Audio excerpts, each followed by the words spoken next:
Bon, rien à voir, mais il y avait d'autres sujets dont j'avais envie qu'on parle. Deux sujets dont j'avais envie qu'on parle, qui sont, écoutez, qui n'ont pas grand-chose en commun l'un et l'autre, mais qui me paraissent intéressants. L'Eurovision, on en parle ou pas? Enfin, juste, on se fait un petit peu de l'Eurovision là. C'est quoi? Qu'est-ce qui s'est passé là, à l'Eurovision là? Bon, Loane, elle a pas gagné, bon, ça d'accord. Euh, c'est quoi ce bail là où l'Israël il chope je sais pas combien de 12 points.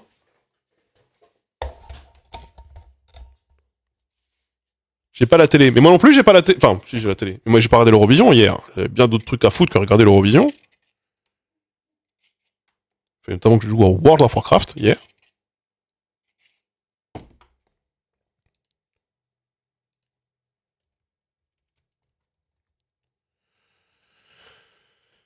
Israël a gagné. Non, Israël a fini deuxième. A fini deuxième avec un certain nombre de votes d'un certain nombre de pays européens. Je crois d'ailleurs que l'Autriche a gagné sans avoir un 12 points. 12 points, c'est le maximum. Et je crois que quand on regarde la carte des votes, c'est délirant à quel point... je crois d'ailleurs que le premier vote de Français, c'était pour Israël.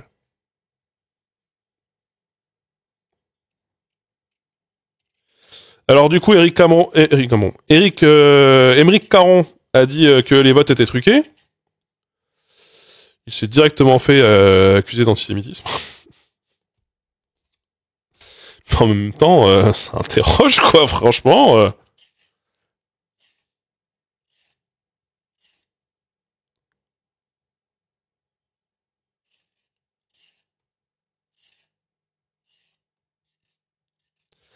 Parce que, on rappelle quand même, enfin juste je vous rappelle, que la Russie je sais pas s'ils ont été virés de l'Eurovision, ou s'ils peuvent plus participer à l'Eurovision à cause de la guerre. À cause de la guerre en Ukraine. Et vous savez, un no politics here, hein. Et du coup, no politics here, mais visiblement, ça a bien voté pour Israël.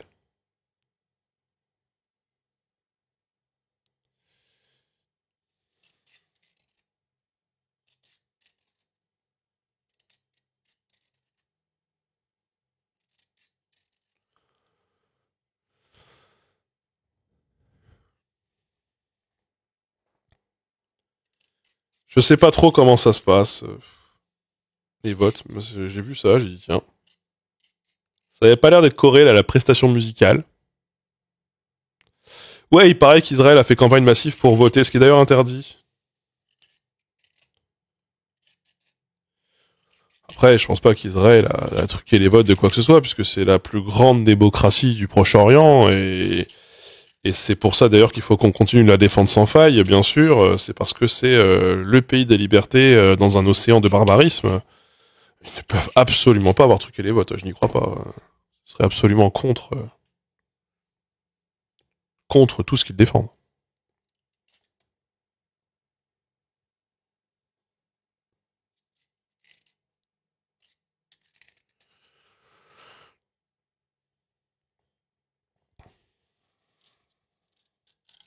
Donc moi j'en sais rien si c'est truqué ou pas, mais ça interroge quand même. Si les bots russes ils ont bien pu, si les bots russes ont pu falsifier ont pu falsifier une élection comme celle de Roumanie pour les présidentielles, Israël peut bien trouver un moyen de faire voter pour soi des téléphones à l'étranger pour l'Eurovision.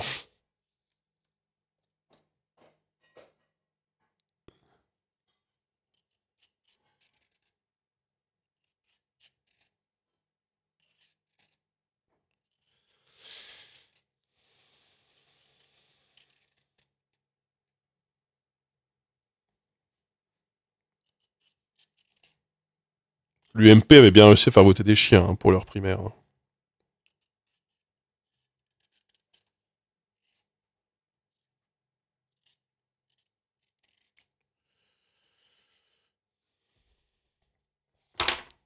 Voilà, l'Eurovision, ils ont dit que c'était pas truqué. Bon, c'était pas truqué. Ouais, c'est vrai, l'UMP, ils avaient fait voter des morts et un chien.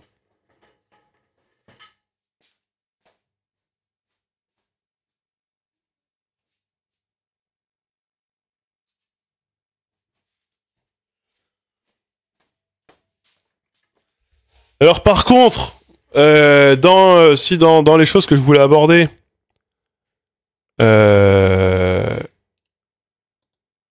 hop,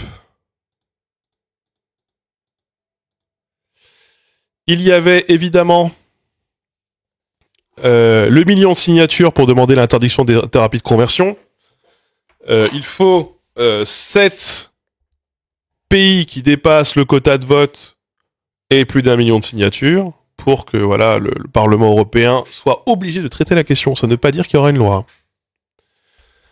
Ça, il faut bien vous le mettre dans la tête. Avec un peu de pinkwashing, Gabriel Attal s'est souvenu à ce moment-là que bon bah peut-être qu'il y avait un coup à jouer, donc il a lui-même dit qu'il avait voté. Voilà. Qu'il avait signé la pétition. Après, il faut qu'il check les signatures, il y en a toujours qui sont retoquées, etc. Blablabla. Et rien n'oblige vraiment rien n'oblige l'Union européenne de faire quoi que ce soit. Faut savoir que ça, comme ça fonctionne. Voilà. La France a plus que fait le taf. En fait, c'est la France qui a carry la pétition, vraiment. On a, nous, fait plus 1200% de voix que nécessaire. Je sais pas si je l'ai bien formulé, mais voilà. Et donc, on a plusieurs pays qui ont voté contre, hein, voilà. Sachant que les thérapies de conversion sont déjà interdites en France, en Belgique, à Chypre, en Allemagne, à Malte, au Portugal, en Espagne et en Grèce. Et c'est dans ces pays-là, notamment que la plupart des voix ont été recueillies. Voilà. Pour, en fait, faire interdire les thérapies de conversion dans les autres pays de l'Union européenne. Ce qui a, je veux pas être un doomer, quand même assez faiblement, d'assez faibles chances d'arriver. Hein. Voilà.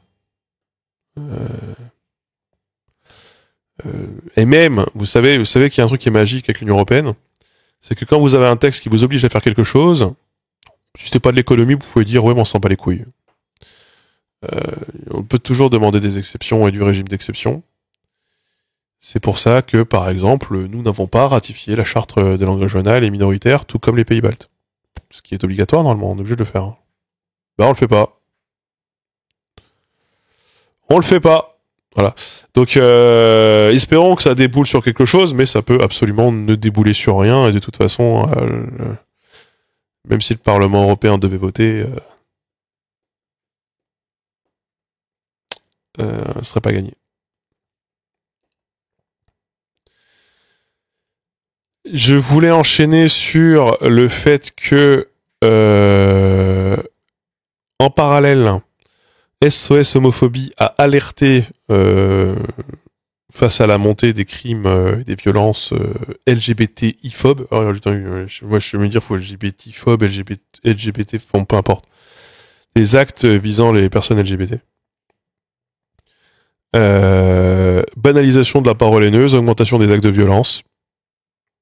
Avec un climat politique et des événements en 2024 qui ont vraiment fait augmenter drastiquement. Selon le ministère selon le ministère de l'Intérieur, c'est plus 5% hein, des infractions anti-LGBT qui ont été recensées. Enfin, voilà, il y a une augmentation de 5%. Et SOS Homophobie a du coup demandé la suppression de la mention du sexe sur les papiers d'identité et l'interdiction des mutilations sur les enfants intersexes. Voilà. Tout en mettant en garde contre le phénomène d'homonationalisme utilisé par l'extrême droite. Précisons dans 20 minutes, dont on parlait juste avant. Bien sûr. Voilà. Je suis piqué par un moustique, je crois. Putain. Il y avait un dernier truc, oui, il paraît que le pape a justement, voilà, lancé son nouveau pontificat en critiquant les excès du capitalisme, bien sûr, mais en réaffirmant aussi, et ça c'était important pour lui, qu'une famille c'est un papa et une maman, voilà. Même si Jésus avait 2 papas, dont l'un visiblement a enfanté une femme célibataire sous la forme d'une colombe. Peut-on rappeler, voilà. Paraît important de le rappeler, bien sûr. Donc Jésus était lui-même enfant d'une famille pas tout à fait comme les autres, hein. Voilà. En tout cas, de ce point de vue-là. Ah non, mais c'est pas une question de king shaming, hein.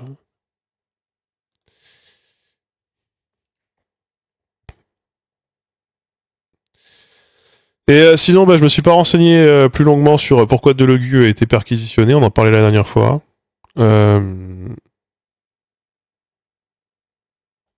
Apparemment, c'est Delogu, la défense de Delogu ne tient pas parce que le motif de la perquisition n'est pas le motif que Delogu a dit que c'était.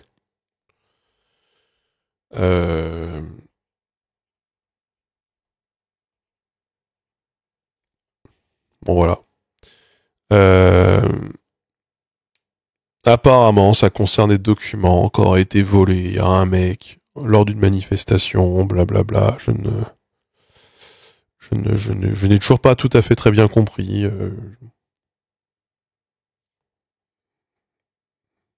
Mais apparemment, il y a deux affaires différentes. En fait, il dit qu'il a été perquisitionné dans le cadre d'une affaire où il aurait pu juste être entendu. En fait, non, il y a une deuxième affaire. Je ne comprends pas tout à fait encore les tenants et les aboutissants. C'est un peu brouillon pour l'instant, donc on va pas vraiment commenter plus que ça. Il y a toujours pas grand chose, mais par contre, à côté, on pourra aussi noter que le RN est visé par une nouvelle enquête. Là, pour soupçon d'escroquerie. Notamment à cause de prêts que des particuliers auraient fait au parti au-delà des montants autorisés par la loi. Donc là, pareil, on va voir ce que ça donne. Mais apparemment, il y aurait quasiment 2,3 millions d'euros de prêts qui auraient été effectués auprès de particuliers entre 2020 et 2023. Des prêts que le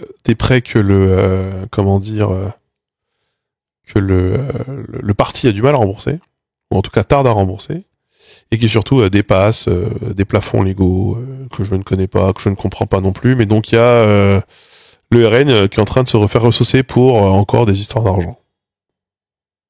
Ils n'apprennent jamais. Là, de toute façon, il y a système. Hein. Il y a système. Hein.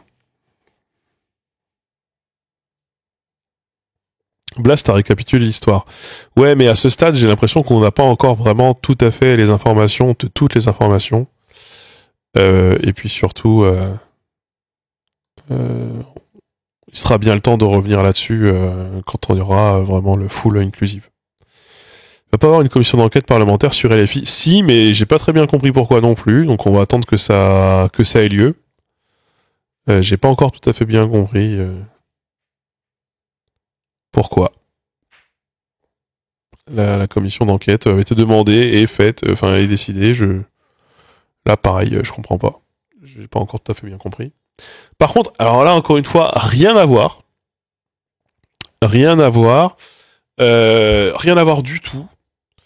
Mais vous suivez un peu les histoires de taux de sucre, Nutri-Score. Nous, on en parle souvent de bouffe, d'agro-industriel, etc. Eh bien, vous savez que l'un des moyens pour que les pauvres arrêtent de consommer du sucre qui les fait grossir et qui les tue, bien sûr, on fait payer plus cher. Notamment, il y a une taxe sur le sucre qui qui souvent, du coup, l'idée c'est de forcer les industriels à baisser le taux de sucre de leur boisson pour contourner la taxe soda, etc. Ou en tout cas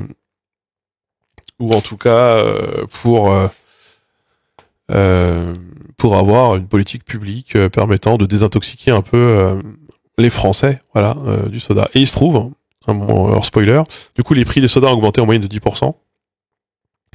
Les Français continuent d'acheter du soda, même quand ils sont pauvres. Ah bah tiens donc ça alors. Les consommateurs continuent d'en acheter massivement, même si ça les appauvrit. Aujourd'hui encore plus qu'autrefois.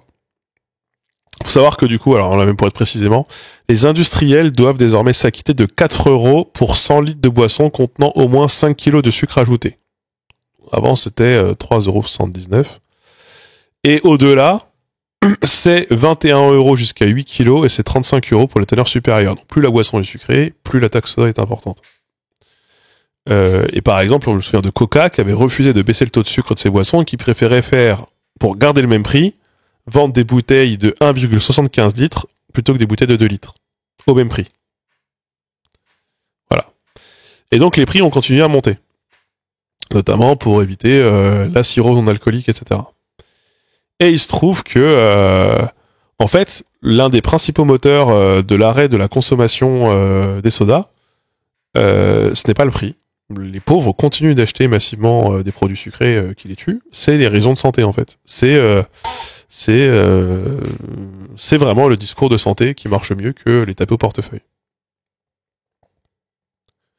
Est-ce que c'est valable pour les boissons zéro ou c'est pour ça qu'elles sont généralement moins chères? J'ai l'impression que les boissons zéro sont rarement significativement moins chères. Hein. Comment ils font pour les bières? La teneur en sucre n'est pas inscrite. Je sais. La bière n'est pas considérée comme un soda, je pense. Le lobby de l'alcool a dû faire son travail comme il le fait toujours.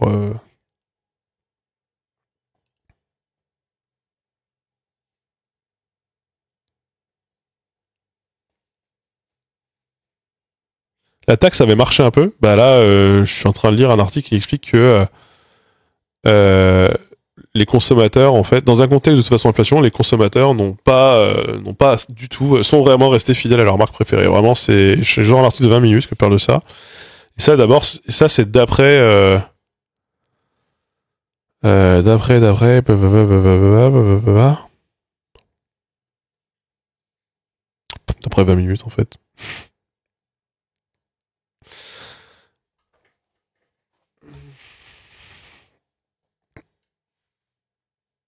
Jamais t'auras des images de malades sur les bouteilles de soda, mais comme t'en auras jamais sur les paquets de beurre non plus, hein. Attention. Caméra cafrise.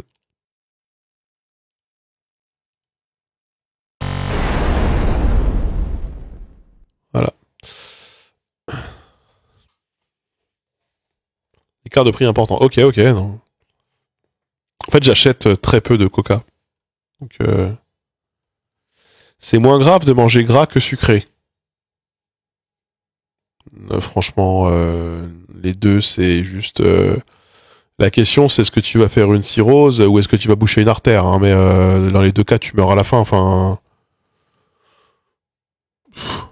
ça dépend du gras, ouais, mais les acides gras saturés, une alimentation très riche en acides gras saturés tous les jours, non, c'est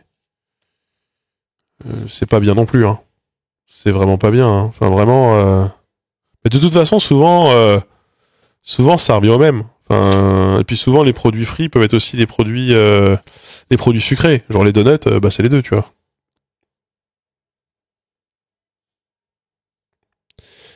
Ouais, il y a des ruptures sur les antidépresseurs, j'ai vu ça. Mais pas sur tous les antidépresseurs.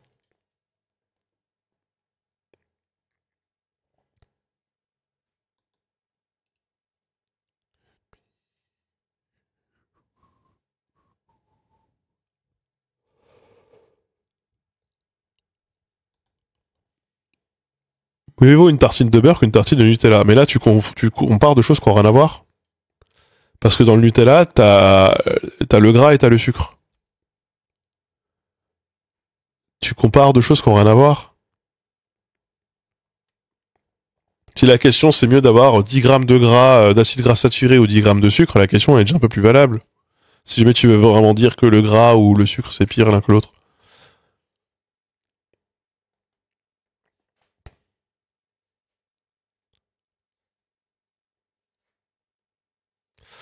Le discours sur les acides gras saturés, ça change tout le temps. On n'est pas si sûr que c'est mauvais que ça. Ça a l'air d'être quand même pas fou. Par contre, il y a l'air d'avoir dans certains produits qui sont très riches en acides gras saturés aussi des bienfaits. Notamment dans le beurre, par exemple.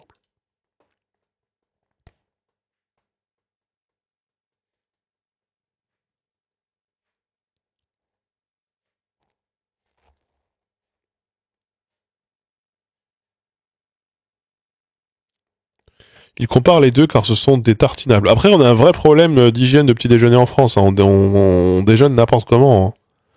On mange n'importe quoi le matin. Hein. En France, c'est des glucides sur des glucides avec des glucides. Hein. Vraiment, il y a... Ça n'a aucun sens. Hein.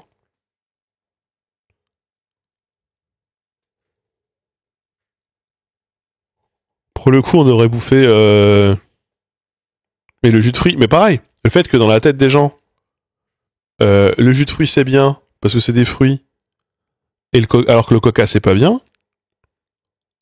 Mais attendez. Je vais carrément... Alors, bougez pas.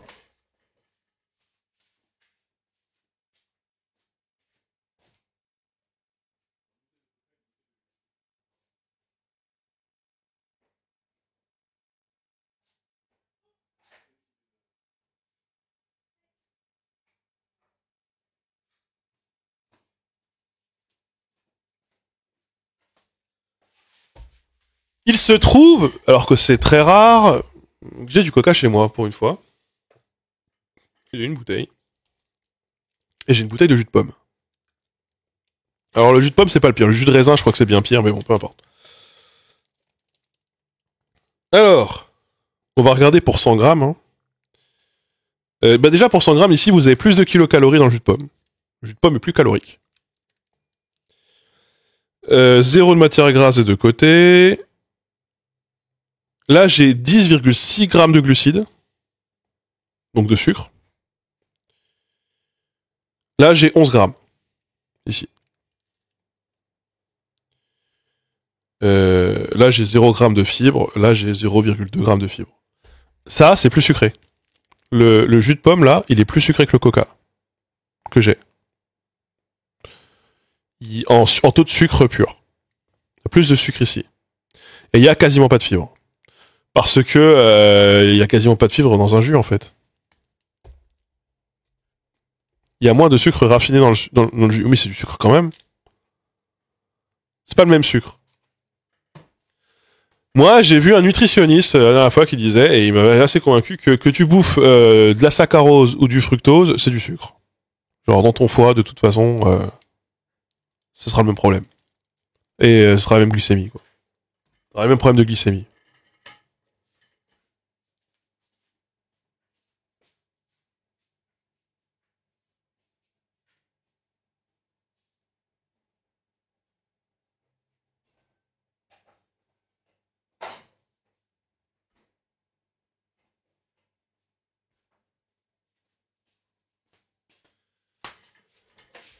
C'est vraiment pareil. Là. Moi, le sucre, c'est le sucre. Hein. Pas vraiment le même métabolisme. D'accord, pardon. Quoi qu'il en soit, là, le jus de pomme, qui est plus sucré, je pense, n'est pas vraiment meilleur pour la santé. Parce que il n'y a pas de fibre, en fait. Il n'y a pas de fibre. C'est comme faire des plats... Ouais, c'est ça, ouais. Ouais, oui.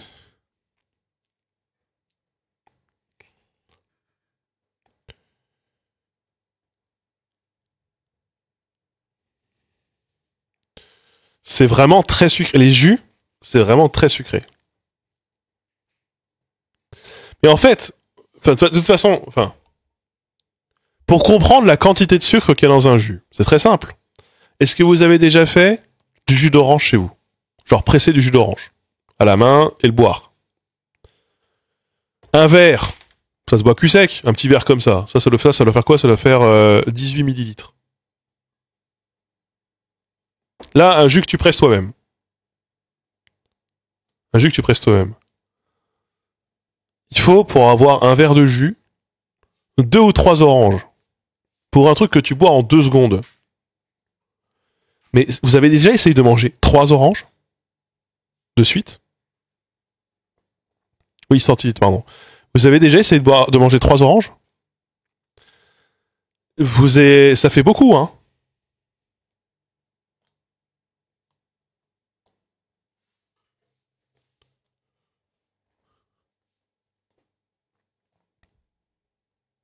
Non mais d'accord, mais si vous êtes des demeurés. Enfin, je suis désolé, vous êtes des demeurés. Si vous mangez 4, 3... Alors, vous voir, c'est votre repas, quoi. Si jamais tu gardes que le jus, Tu le fais cul sec, t'imagines ce que c'est pour ton corps. Enfin, pour ton corps, c'est délirant, quoi.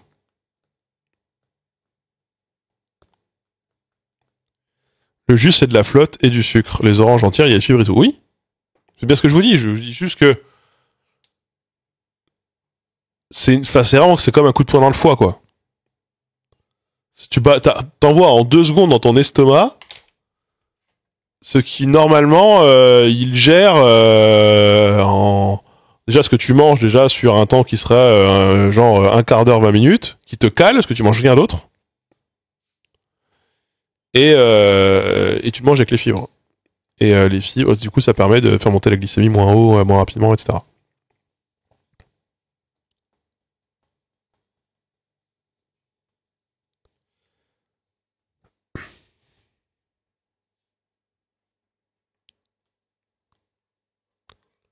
Freeze, ouais, bah, freeze tout le temps, ça me pète les couilles, j'en ai vraiment marre.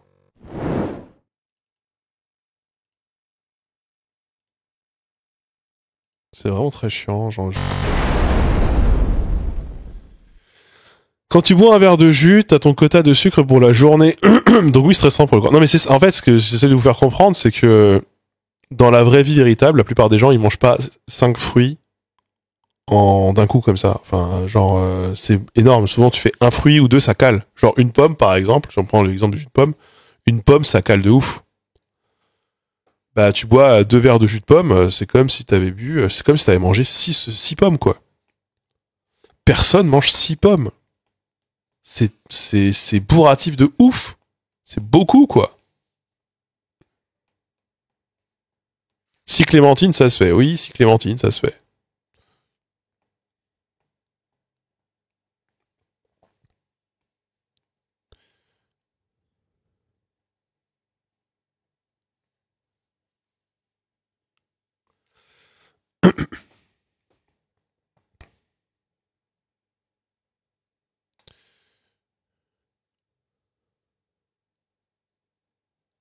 Mon frère, cette copine non conformatée, est étonnée de savoir que je bois 1 litre de jus de pruneau en une seule fois.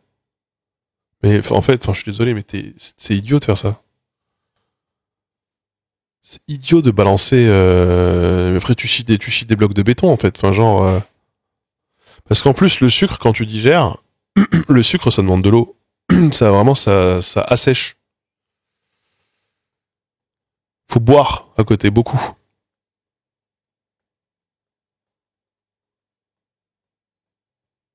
Après, il y a un bail, il y a de la pectine dans la pomme, non?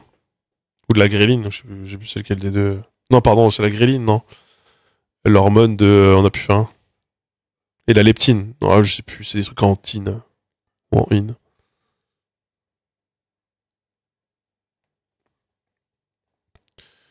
Et donc, du coup, pour revenir au débat de c'est mieux c'est gras ou c'est mieux c'est salé, bah, des fois, effectivement, c'est mieux de manger un éclair au chocolat que de boire un verre de jus de pomme, hein.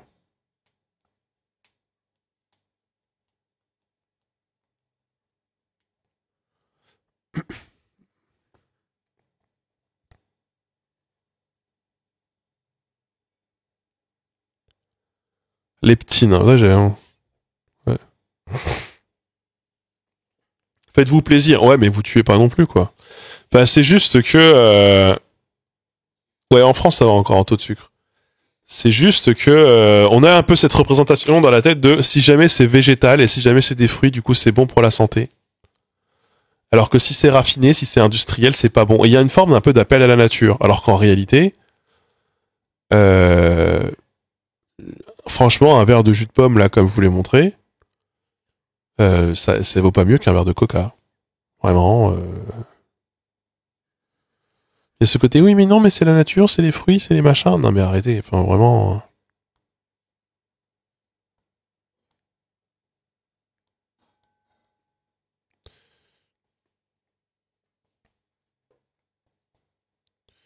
Le sucre roux. Alors, moi, j'ai eu ce débat avec une meuf qui était naturopathe.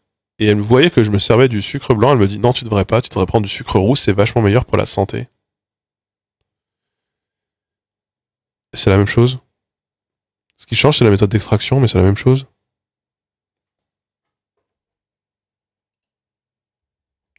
Genre le sucre roux. On va littéralement aller voir l'article Wikipédia, qu'on appelle aussi la cassonade. bien sûr. Euh... C'est quoi? C'est juste parce qu'il y a des résidus en fait. Il y a des résidus de je sais plus quoi qui fait qu'il a un peu de couleur, mais sinon c'est la même chose. C'est vraiment la même chose.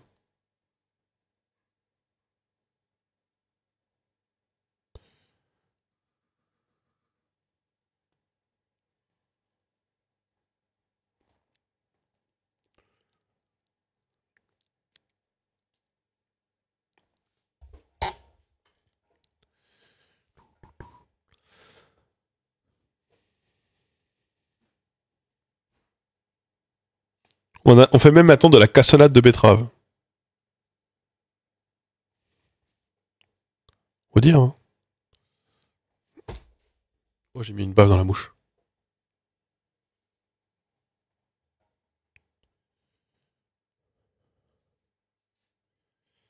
Moins raffiné et fait à partir de la canne et non de la partir de betterave.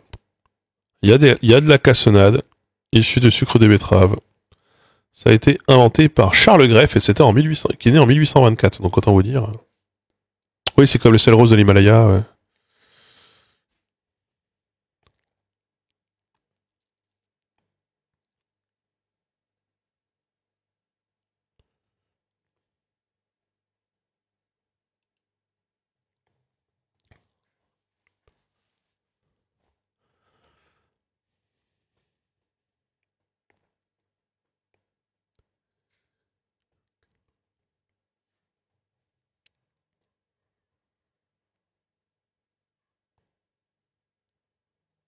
Je parle du sucre roux.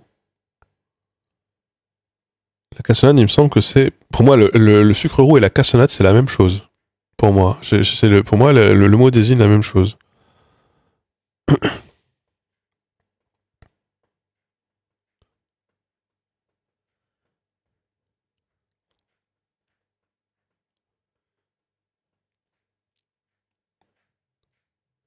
Tu es anti-vegan. Je t'avais vu avoir un avis catastrophique. Oh, ça sent le rage bait. Je vais même pas répondre. Putain, mon ex était littéralement vegan. Je sais même pas de quoi tu. As-tu des bouquins à conseiller sur le sujet de la nutrition? Non. Non, moi j'avais demandé à mon médecin qui m'adresse à un spécialiste. Et en fait, les spécialistes, ils ont souvent le même discours que Dr Cohen. C'est Dr Cohen, ça s'appelle. Docteur, exactement, que le Dr Cohen euh, de savoir maigrir quoi. Vraiment, c'est la même chose. Vraiment, c'était les mêmes takes, c'est les mêmes. Bon, ouais. Donc, non, pardon, c'est Jean-Michel Cohen. Oui, c'est Dr Cohen, Dr Jean-Michel Cohen. Vous regardez, c'est réel sur Insta. Bon.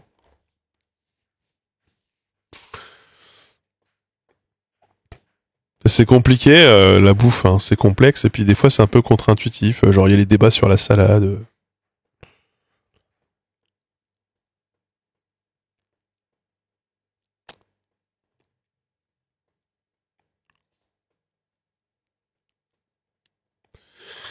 C'est complexe. La salade, ouais, sur le fait que la salade, est-ce que la salade c'est bon ou mauvais pour la santé? C'est le débat nitrite-nitrate de la salade. On n'est pas sûr. On ne sait pas encore si la salade c'est bon ou c'est pas bon pour la santé. Genre la laitue, je crois, notamment.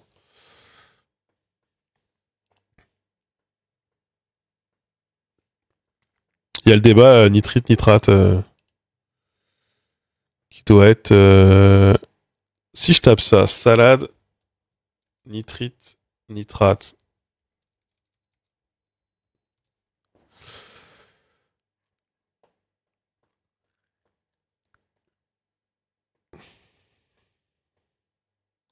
Alors, c'est quoi ça? Le FSA, l'autorité européenne sécurité des aliments, évalue les risques possibles associés aux nitrates présents dans les légumes à feuilles pour la santé des enfants. Voilà.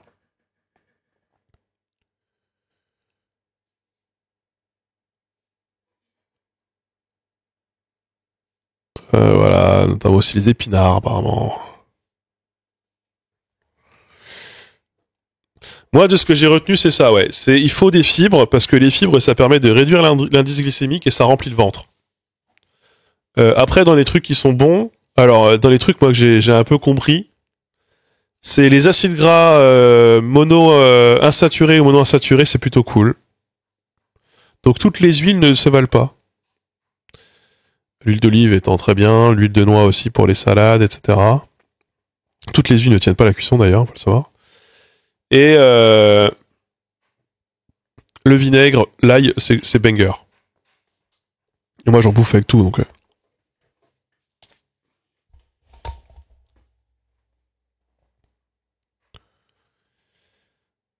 Il y a le bail de la question des nitrites et des nitrates dans les salades. C'est un vrai bail, hein, c'est pas moi qui l'invente. Hein.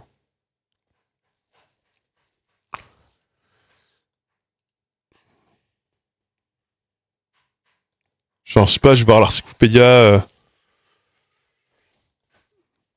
des salades, là.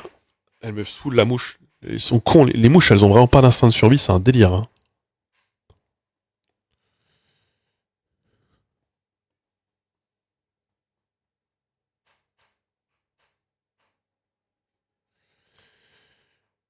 Je crois que globalement, ce qui se mange bien, c'est les choux, sinon. Les choux, c'est vraiment banger pour tout.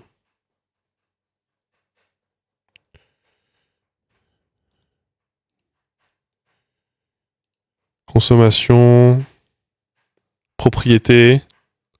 Alors, il y a un article Wikipédia qui s'appelle littéralement, donc les nitrates, une sous-partie qui s'appelle littéralement controverse et incertitude quant aux effets des nitrates pour l'homme, les nitrates qui sont notamment présents dans la salade. Puisque la laitue, notamment les laitues, parce que les laitues sont riches en nitrates qui se transforment en nitrites grâce aux bactéries de la bouche. Et il y a un débat, il y a une controverse scientifique sur est-ce que c'est bien ou est-ce que c'est pas bien. Voilà.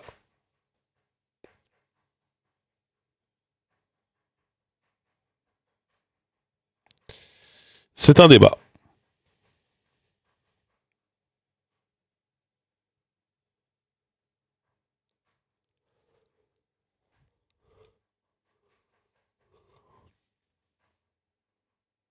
J'arrête de manger. Ouais.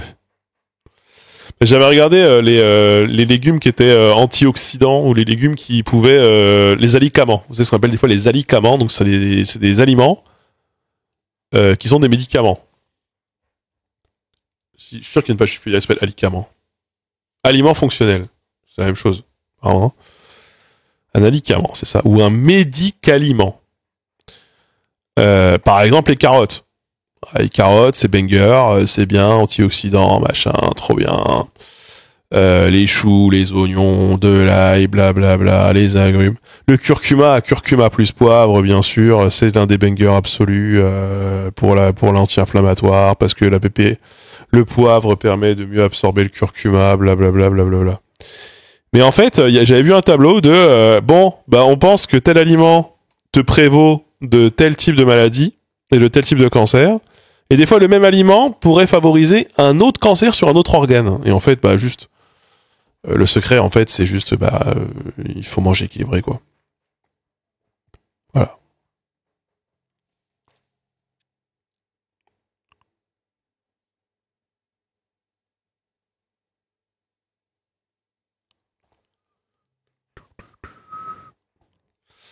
Voilà, manger équilibré, c'est parfait, c'est très bien. C'est ce qu'il faut faire. Et l'ail, par contre, il paraît que c'est vraiment un banger. Ça, par contre, l'ail, je crois que tout le monde dit c'est trop bien. Et j'ai vu qu'il y avait vraiment des études sur les prévalences de certains cancers qui étaient vraiment très faibles en Inde, notamment parce qu'ils mangent beaucoup d'ail, de curcuma, de poivre, etc. et qui sont vraiment des aliments qui sont considérés comme étant vraiment plutôt bons pour le corps, y compris quand on mange beaucoup. Mais l'ail, par exemple, c'est un banger absolu, vraiment.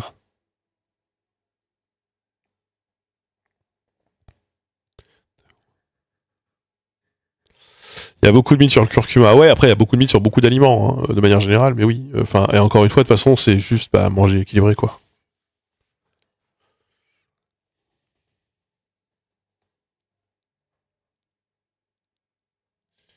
Surtout les hindous mangent moins de viande rouge.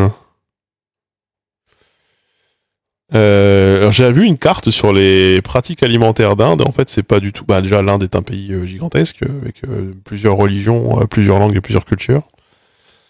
Et tous les tous les Indiens n'ont pas le même régime alimentaire, loin s'en faut. J'adore l'ail, moi. Oh, qu'est-ce que j'adore ça, j'en mets partout.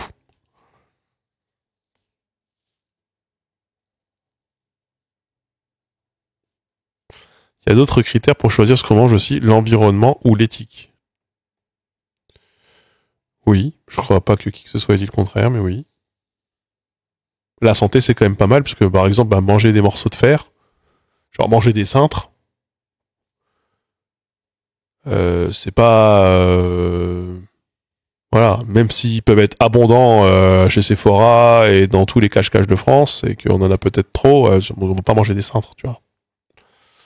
Je pense à ça parce qu'il y avait un gars, il y a une anecdote sur un gars qui mangeait du métal. Un gars là qui digérait le métal et qui mangeait du métal. Qui digérait le fer, je crois.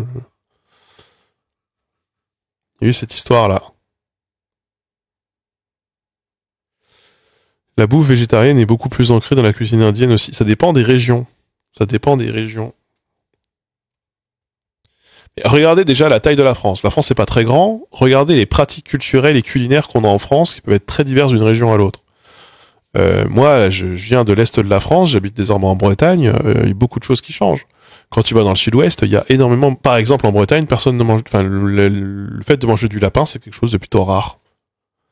Dans l'Est, beaucoup de gens mangeaient de lapin, peut-être historiquement aussi. Il était très ancré jusqu'à il y a 20 ans de manger de la chèvre en Bretagne. Ça ne l'est plus. Genre, genre, plus personne ne mange de la chèvre en Bretagne aujourd'hui. Genre, tu ne peux même plus trouver de la viande de chèvre où que ce soit, même pas chez un boucher spécialisé. Alors qu'il y a encore 20 ans, les gens mangeaient des chèvres en Bretagne. Donc ça évolue aussi très rapidement. Oui, il a mangé un avion à Skip. Ouais, je vois le gars en question, ouais. Du cheval. Ouais, effectivement. Et par contre, tu vas manger beaucoup plus de canard dans le Sud-Ouest. Tu vas me cuisiner à la graisse de canard, là où tu vas manger autre chose. D'ailleurs, sachez-le, depuis 2025, en France, la viande la plus consommée est c'est la volaille. Le porc, qui était le truc indétrônable et la viande la moins chère, la plus consommée et d'ailleurs la plus facile à produire, hein, a été détrôné par la volaille. Désormais, c'est la volaille. La volaille, donc c'est une manière, donc les poulets, la dinde, etc. La moins éthique. Alors, il doit y avoir débat là-dessus parce que moi j'ai déjà vu à quoi ressemble un élevage de porc quand je bossais à la ferme. J'avais pas envie d'être à la place des porcs, hein. Vraiment.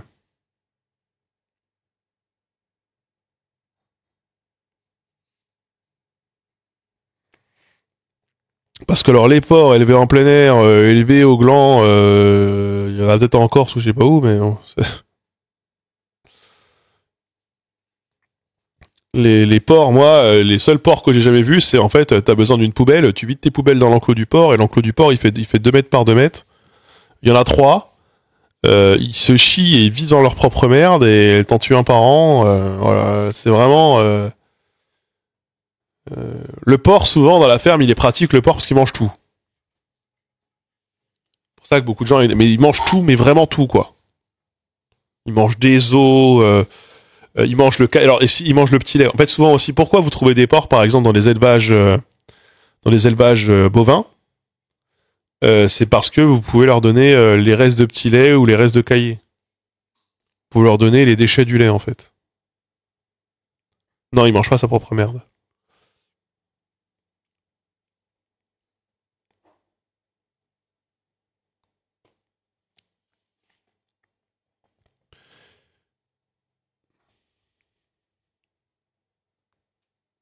Et donc, on a souvent des cochons dans les élevages bovins. Et souvent dans les petits élevages bovins, les petites exploitations, vous avez des cochons. Parce que par exemple, les poules, vous pouvez pas tout leur donner du tout. Alors les cochons, tu leur donnes tout. Vraiment, ils mangent tout. Ils mangent tout, c'est gras, ça tient chaud, et puis tout se mange dans le cochon. Dans le cochon, tout est bon. Voilà, ce qu'on disait à l'époque. Mais c'est pas parce que la volaille est moins chère que le porc. Oui, c'est aussi moins gras et c'est meilleur pour la santé aussi. Hein. Vraiment, vaut mieux manger de la volaille que du porc. Hein. Je suis allé dans un abattoir avec mon père, un maquignon étant petit, ça rend végétarien.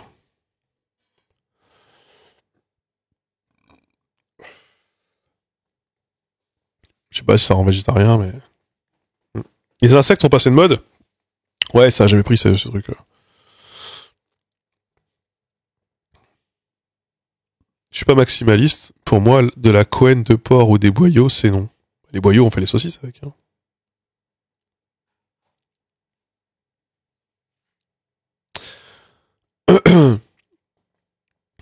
Après, il y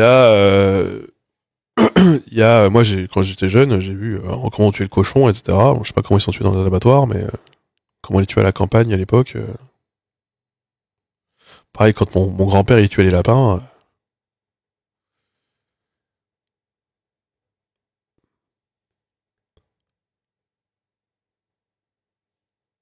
La population des insectes a chuté énormément. Oui, non, mais ça, d'accord, oui, ça, on a déjà parlé ici.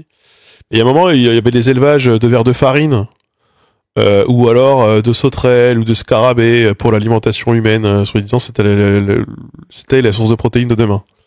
Parce que des mouches, ça se reproduit, mais à une vitesse incroyable, et c'est une très bonne source de protéines. Donc, on a cru qu'il y avait un marché, puis finalement, ça a pas pris de zinzin. Ouais. C'est ouf de voir à quel point on a optimisé notre bouffe pour utiliser quasi 100% du cochon. Mais de tous les animaux. Mais après, c'est logique. Quand tu tues un animal que tu as élevé chez toi, tu veux que tu valorises 100% de ce que tu peux de l'animal. Tu valorises tout. Même la peau. Tu valorises absolument tout.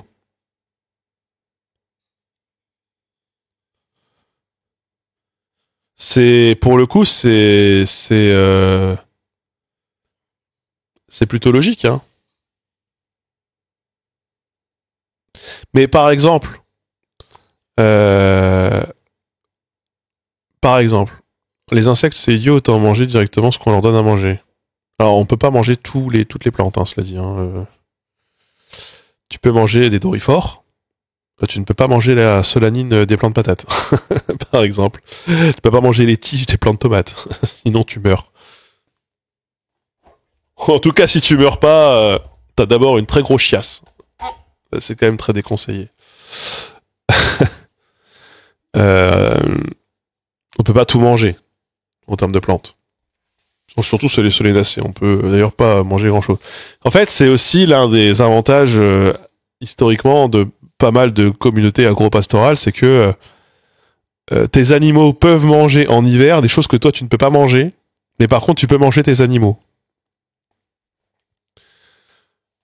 Et quand tu tues un animal et que tu peux en conserver une partie de la nourriture, notamment en faisant sécher la viande, en la faisant fumer, etc., tu peux tenir assez longtemps. Par exemple, un mode de vie essentiellement carnivore, ça se trouve, on peut en trouver typiquement euh, dans euh, dans les steppes ou dans certains déserts. Certains déserts, notamment de glace. Bah, je pense au Groenland. Le Groenland, bah, par exemple, la base essentielle de l'alimentation de la population du Groenland, c'est une alimentation carnée. Carnée à base de poisson ou de phoque. Alors, souvent, du coup, ces gens-là ont des problèmes de gras, mais ils ont le problème inverse que nous. Nous, on a du gras qui bouche les artères, eux, ils ont du gras qui fluidifie le sang. Et historiquement, dans les populations des steppes, bah, il y avait ce truc de tu manges en fait les animaux avec lesquels tu migres. Parce que eux peuvent bouffer ce qu'il y a dans les steppes, toi tu peux pas.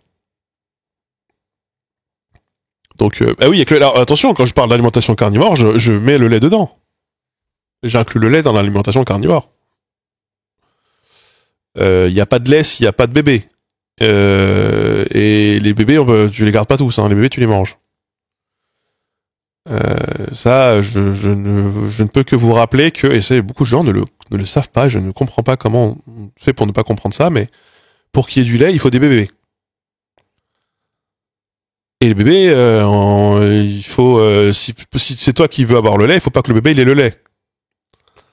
Euh, donc si jamais, en fait, il n'y a pas de fromage, en fait, il n'y a pas de filière de fromage de chèvre et de lait de vache s'il n'y a pas à côté une filière de viande de veau et de viande d'agneau.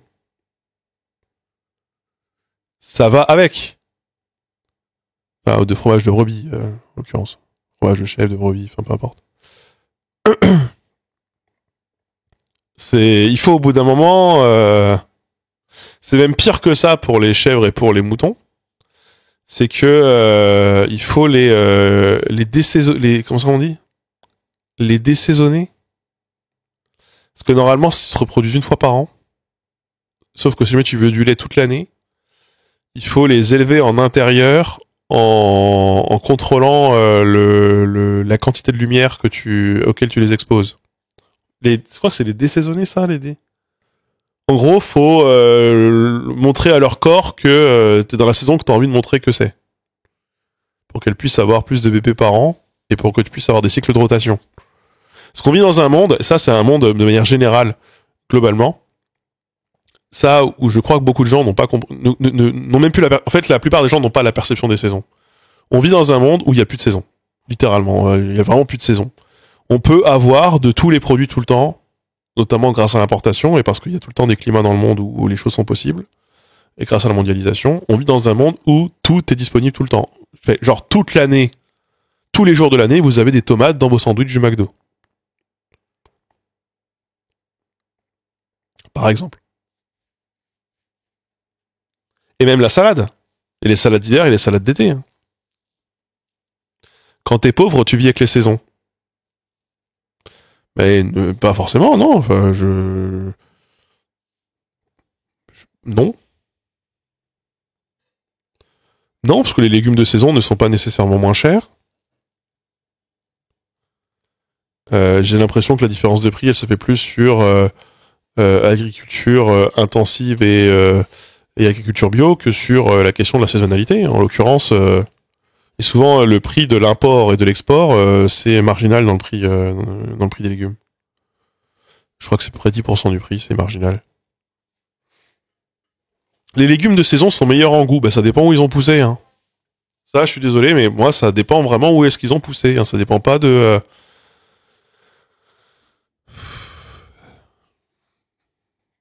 Enfin, vraiment.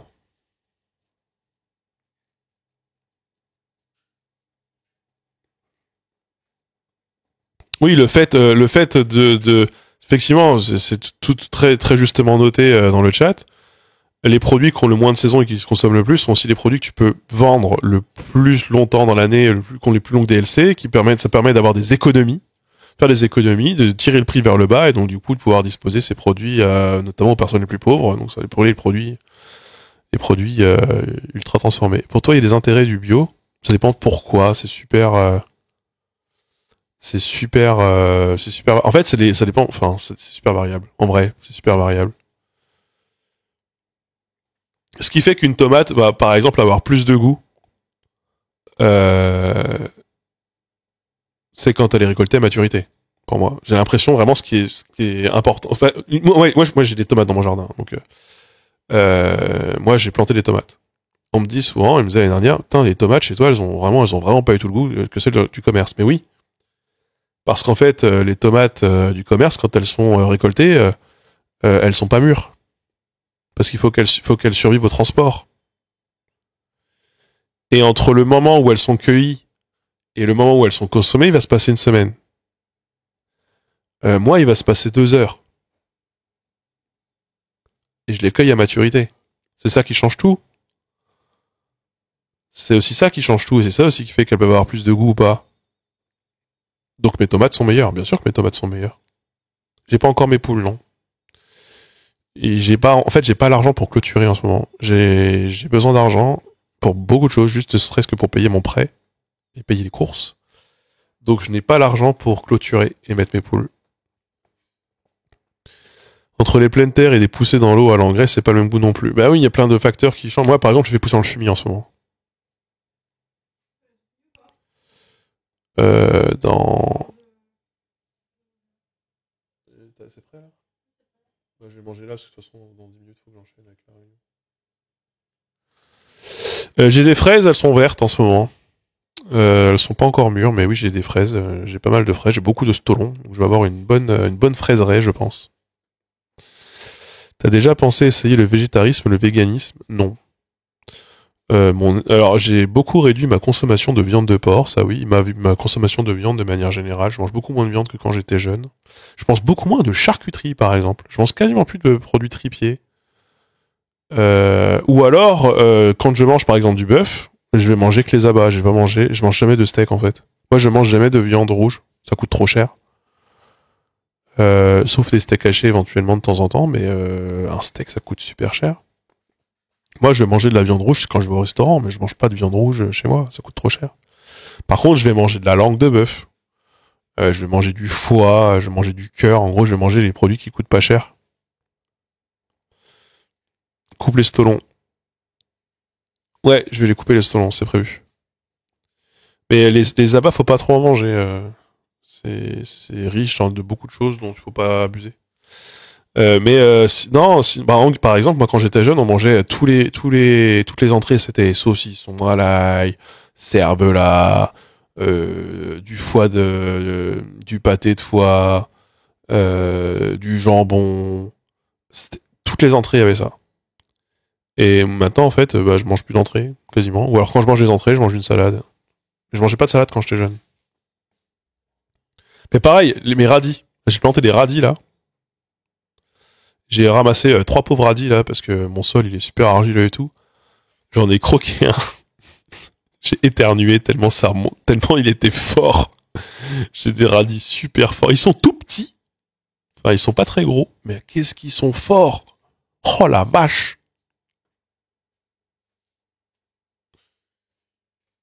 Merci. Qu'est-ce que t'as fait de bon? Oh, ça a l'air bon. Non, mais c'est bon. Non, c'est gentil. Merci.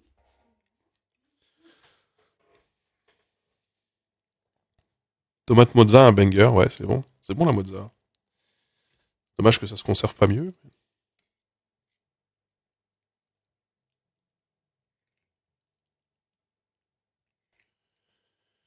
Mais c'est vrai qu'après, par contre, c'est chiant. Hein, le jardin, c'est chiant. Moi, l'autonomie alimentaire, je l'aurai jamais. Hein. Surtout l'hiver. En fait, ce qui est surtout chiant, et n'importe qui a joué à Banished ou n'importe quel jeu de stratégie le saura, ce qui est évidemment absolument insupportable, c'est l'hiver. Comment tu te nourris l'hiver? Des poireaux, des choux, et puis encore, il faut pas qu'ils se fassent bouffer, quoi.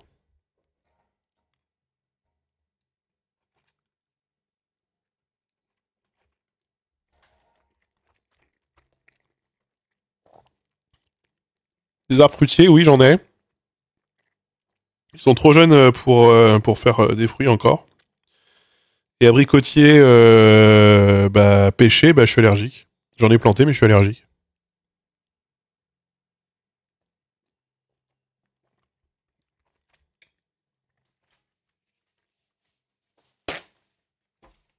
T'as épluché les patates? Non, j'ai épluché les carottes. Il y a des carottes dans la bolognaise.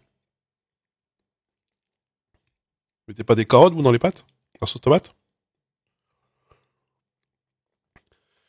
Après, il y a un truc qui est magique, hein, c'est la surgélation. Vraiment, moi, j'achète beaucoup de légumes aussi surgelés. Je trouve que les légumes surgelés, c'est incroyable.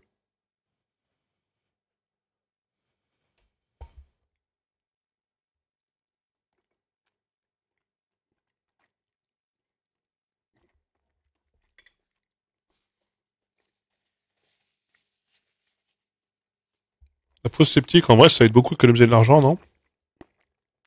Sur la facture d'eau, pas d'assainissement.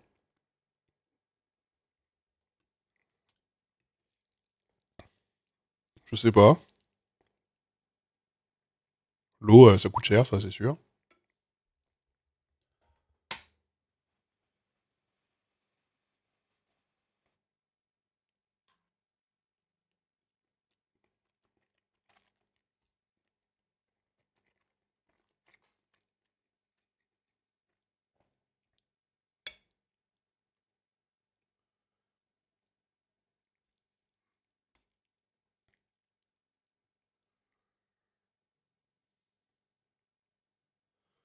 Mais la surgélation, il paraît que même pour la conservation du métavine, c'est mieux.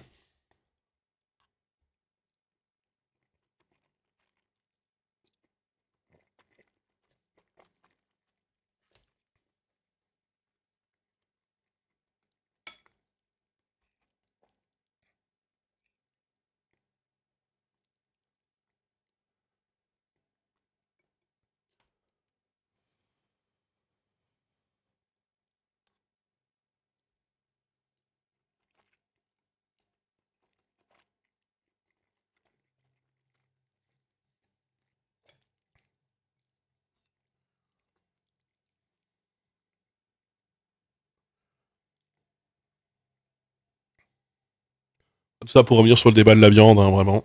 Faut-il manger de la viande?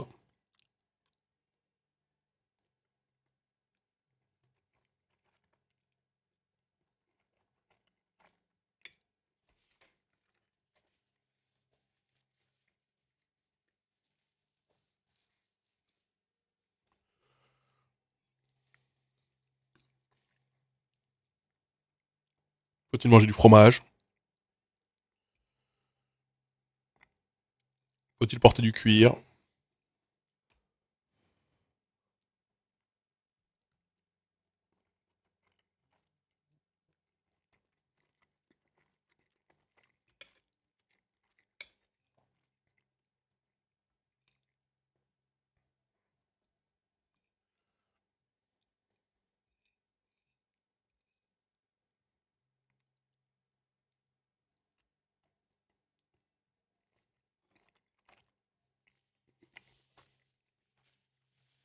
On parle pas des résultats électoraux qui commencent à tomber. Roumanie, Pologne, Portugal. T'as cru qu'on était chez Jean Massier ici, on est en train de bouffer des pâtes et parler de cuisine. Ici, il y a un truc, il y a un truc qui est constant. On parle jamais des sujets à chaud, très rarement. Si on en parle, on en parlera sûrement mardi, voire jeudi prochain.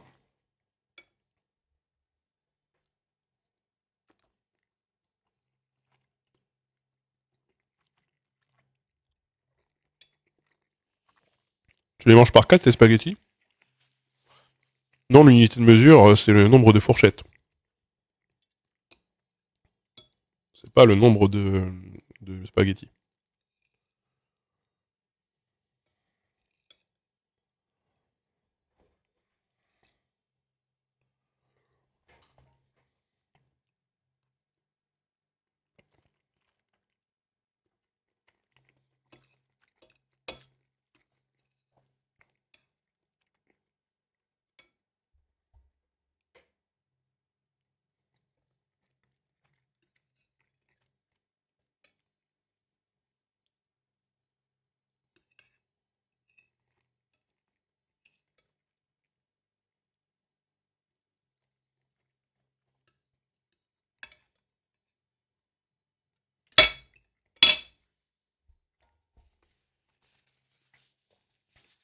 Ah oui, le débat sur le comté, ah oui, pas très intéressant. Après,